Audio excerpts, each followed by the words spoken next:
Fighter games are really iconic in the video game genre. Ask anybody and they'll say at least one of these fighters, as we all love fighters. So I put myself to gaming and chose to play a few more fighters just for you, and add some that weren't in the first video. So quickly, I will not be including Smash Bros. I understand it's a fighter, but if I were to, I'd be really biased honestly. So let's just proceed with number 10, Skullgirls. Skullgirls is a 2D fighter, which is also a gacha on mobile, but we're focused on the fighter. Yeah, developed by Reverge Labs and published by Autumn Studios. Skullgirls is a fighter with a crazy past. It almost failed, but crowdfunding saved the game, so if you're a fan of this game, whether you donated it or not, shout out to you. But the game is a tag team fighter. You can select 1 to 3 teammates, similar to one of these games on here, with a base roster of 8 and a complete roster of 18, which is kinda really small, but hey, I can't really say anything. This is Reverge's first game and their site is really glitchy, so but maybe they can make a Skullgirls too. I don't know, because the mobile game is developed by a different company, but hey, who knows? I obviously don't. But like I said, the game includes 6 DLC characters. Who are these new characters? They include Squiggly, Big Ben, Fukua, Eliza, Beowulf, and Robo Fortune. But the second encore includes Annie, Umbrella, and Marie, making it 18. But like DOA, this is a freaky game, but it has its lesser freakier characters in a way.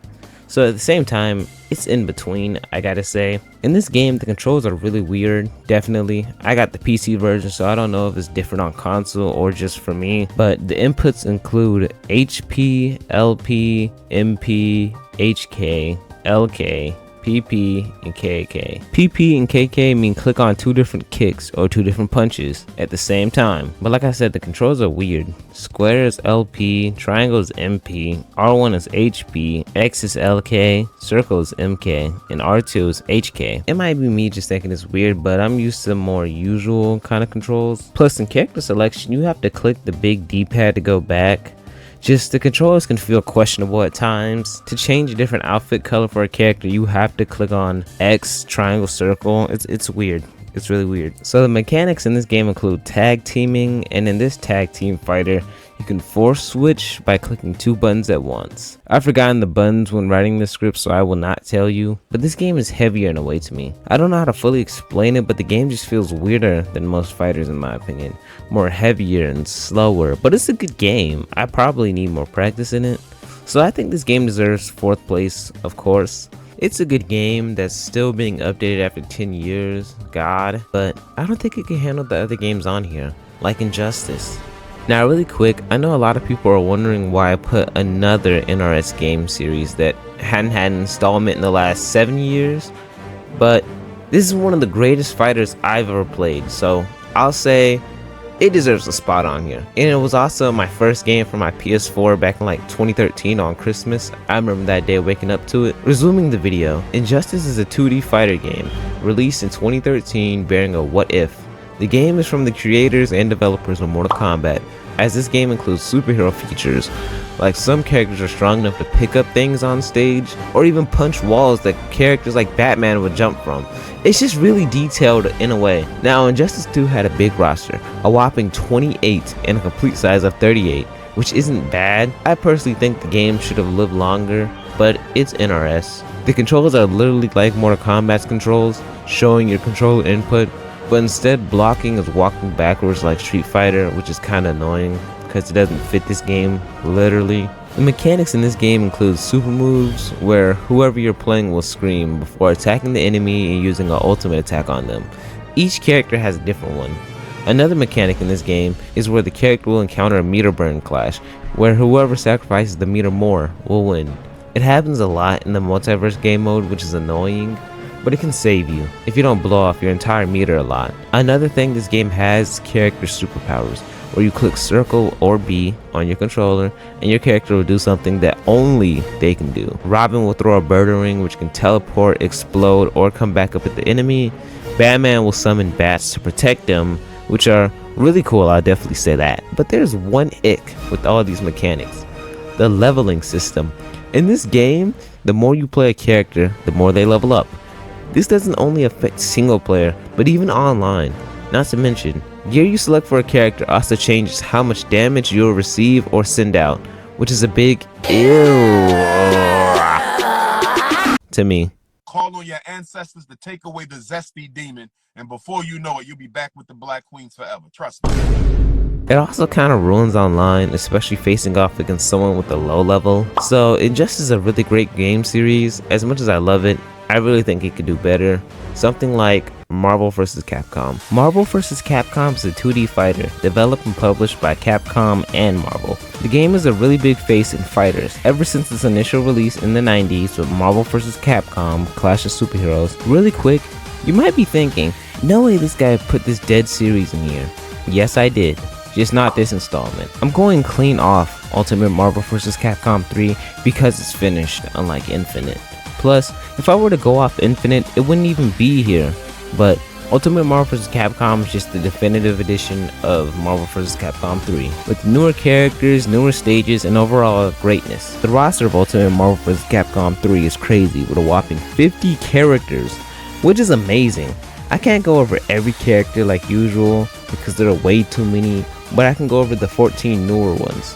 Those characters being Virgil, Nemesis, Phoenix Wright, Strider Hiryu surprisingly, Firebrand, Jill Valentine, Frank West, Doctor Strange, Ghost Rider, Hawkeye, Iron Fist, Nova, Rocket Raccoon, and Truma Gorath. Wow. The controls are a little simple, but just need some practice, I gotta say, to understand them. But in this game, square is L, triangle is M, circle is H, X is a special attack, L1 is assist character 1, R1 is assist character 2, L2 is trio ultimate attack, and R2 is easy ultimate attack. These aren't surprising coming from a Capcom game. Speaking about Capcom games, you guys may be wondering, where's Darkstalkers in this series? Nowhere. I'm sorry, but it's dead. There will be no part 3. Proceeding forward, just like Skullgirls, this game shares the tag team mechanic, where you can force switch characters, and newly added team attack, where your teammates and you will use a meter to pull off a super attack. Depending on how much you have determines how much backup you will have. Yeah, it can be used good, but only if you have a good rack, I say. Now, the game was greatly executed with a new game mode similar to MK1's Invasion in a way, but it isn't too fun. And they also added Galactus as a playable character, but they redone literally the main menu, some of the music. It was just done perfectly. The character selection was redone, just mwah.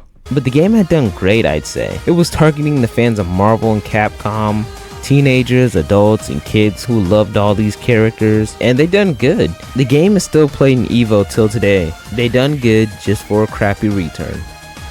We don't talk about it. But this game was released in 2011 and it was last updated in 2016, just a few months before Marvel vs. Capcom Infinite. Yeah, that's what happened to it. Now, this game is great, I love it, but it's not really ready for what's next. King of Fighters. King of Fighters is another 2D fighter, developed and published by SNK, originally going by Fatal Fury. This is a really big classic in the fighter genre. This game surprisingly isn't talked about much. I know literally 2 people who played it, first appearing in the 90s as well, appearing in November 1991, being the middle child in the fighter game family, younger than Street Fighter, but older than Mortal Kombat and Tekken. The fighters roster includes 39 base-wise. Remember her from the last video? Yeah, this is where she originated, but they have a lot of DLC, with 20 characters already being released. Lord. Making the roster 59. That's the biggest roster in this entire video. Now, this game has punch and kick logos. Square is light kick, triangle is heavy punch, square is light punch, triangle is heavy punch, X is light kick, and circle is heavy kick. Similar to Street Fighter, this game is half circles, zigzags, and whatever this is. I rock with the controls. I became easily used to it, especially the super moves, but in this game you can cancel out ultimate attacks for other ultimate attacks, rush in and do backstep attacks. I've somehow forgotten the name of the attack, but it's where you kick your opponent away from you and they fly back. Yeah, this game is really interesting. It has amazing graphics. You see, if Street Fighter 6 didn't have the realistic looks, this would be the only way I'd take the game, if it looked like this. So, I'm sorry this part is short. I don't really know what else to add. No offense to the King of Fighters fans, but besides all this, it's just a fighter. I'll say a great fighter though. It's too heavy for me though. I guess ever since MK1 came out, every fighter game has become heavy for me. I feel like this game is doing good. It has a big roster with a lot of DLC out. The game released in 2022, still being developed now. The last DLC was Hinako in November of 2023. Overall, the game executed well. I never grew up or seen this much, but my friend told me to play it, so shout out to him, and I did. So much respect to the people in the last video who commented asking where this game was. They also pulled me to play it. This game's amazing, just can't hold Guilty Gear. Guilty Gear is a 2D fighter developed and published by Arc System Works, the guys who made these games. No lie, I just got into the game and it's heat, yo. I'm not even gonna lie.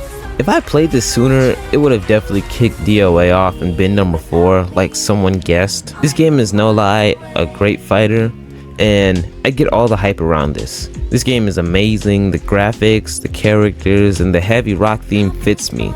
In my eyes, I love rock music, and I've always wanted something to just be dramatic and have rock music blasting in the back.